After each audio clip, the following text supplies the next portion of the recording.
So we're going to go to Icon in Canada. Can we measure how reasonable it is to believe in God or gods over time?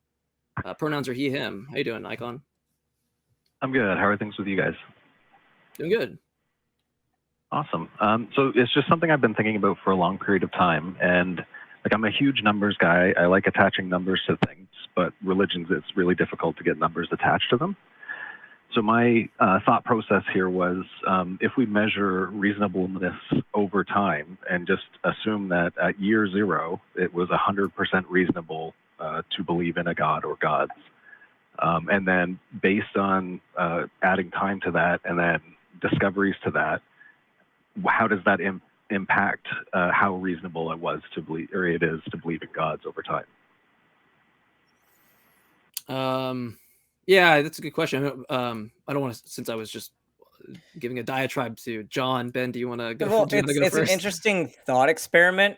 I guess I have questions because how do we assign for any amount of discoveries, or which discoveries, like how do we assign what percentage of reasonability is changed based on certain discoveries? And like you probably assign whatever numbers to any of them, but it's going to ultimately, of course, be subjective in how you do that. And I don't know by what metric we're going to be able to assign these percentages. So I'd be curious, like how we would design this thought experiment to work. Like, do you have thoughts on how you'd structure it?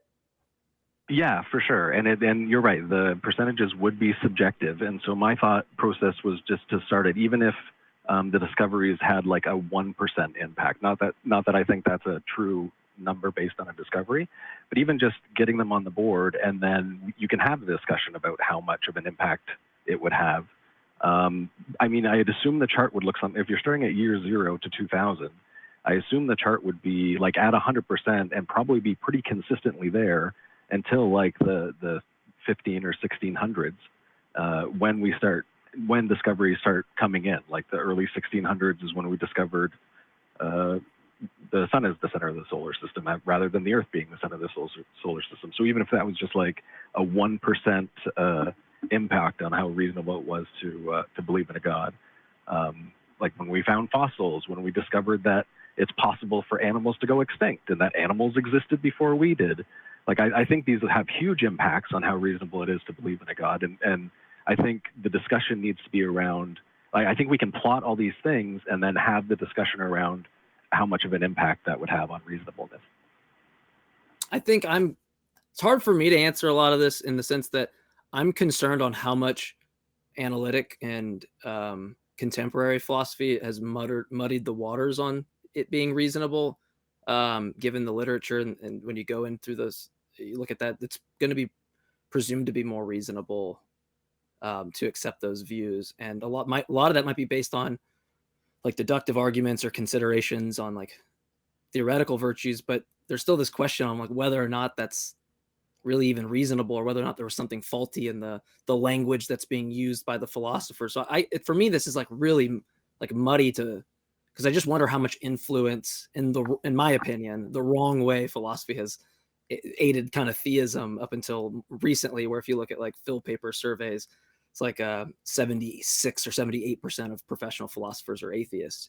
So I don't know. For me, it feels like it's so context specific that I'm confused on how you would even do it. But Ben, I don't know. What do you think? Yeah, I mean, I think it's maybe a fun.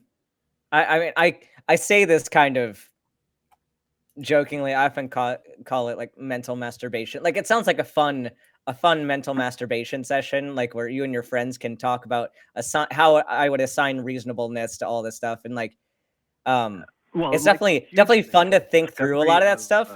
But like something huge like evolution, or something huge like the fact that we're not the center of the universe, like these would have significant impact. Like when these I think the biggest impact was the discovery of evolution and the fact that animals can go extinct, and that those things people were finding in the soil weren't devil's toenails, they were fossils and stuff like that. Like yeah, I mean, to me that would be like 100%, but yeah, I mean, it's something fun to think about. have that huge impact. it's fun to think about. I guess, I don't know, my personality is like, I'm not much of a philosopher. Like, I mean, stats are fun to think of, but it's not really my sphere of things that I like to think about a lot of time. I'm very utilitarian in like how I think through this kind of stuff. So So I do you think think it's it'd be impossible interesting. to Like, attach numbers to this conversation? I don't think it's possible to attach, like, it'd be very difficult to have a consistent uh like way of deciding what these numbers were. And How could you if I we don't think you granted they're could. subjective and then we have a big giant pool of the data that we can't go ask and talk to? They're, So it seems fun. I don't see what we're getting like with this discussion other than some mental exercise, I guess, and just like some thought. yeah, I'm also Okay, on well, a different. thanks for I'm that. also on like a different side of it, Icon. It's just like might be just where my focus is. Not to say it's not a good question or something. I might be missing part of the point, but for me, I'm really just focused on given like the case or the person I'm talking to, or what's being presented to me, as if it's reasonable or rational.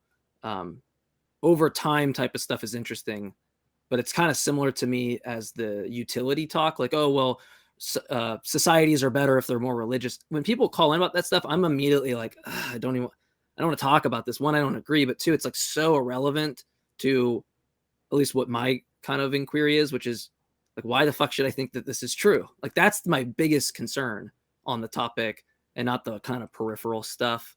The only It's peripheral funny stuff I because care I about think I'm at the is point. I'm past the point of like wondering why they think it's true, and I'm like, sure, yeah, let's tack down some ways to like.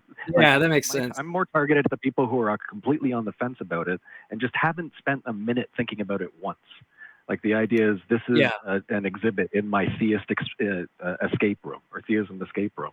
You walk in. yeah, yeah. Display. And by the way, I don't want to fault you on it or anything. I felt Yeah. like that came off negative. I appreciate you when you said I've kind of gone past that. I kind of get that now in a sense. Yeah.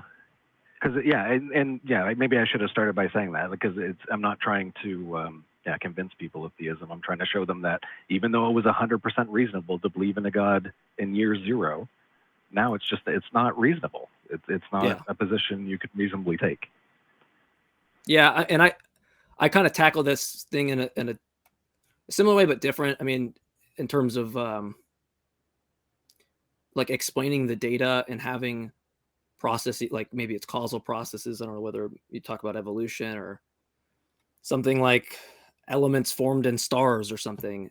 There's nowhere in the hypothesis that you have to start adding this foreign ontology to it. And I think kind of going on what you're saying, like in the past, a paper or something gets brought up in the air, you might assume that there's like angel hands lifting up the thing and taking them away. And that might have been very reasonable, but I agree with you. You would see this decline because you start to realize, given our methodology, that the kind of God thing or the divine stuff or the supernatural stuff, it's an idle wheel for when talking about explanatory power, right? It's just sitting there idle. It's not adding to explanatory power. It's not adding to explanatory breadth and depth. And so we should just kind of shave it off. And so I see where you're coming from in that sense. The number thing is where I'm like, oh, fuck, I don't know how I could ever imagine doing that project. But it is an interesting project, like thought-wise to think about. Yeah. Yeah, cool. All right. Well, thanks. I appreciate the conversation, guys. Sure. Yeah. And I'll go back and listen to what you said and make sure I fully understood it, because I feel like I brain farted and maybe missed something crucial there. But yeah, thank you for calling, Icon. We appreciate it.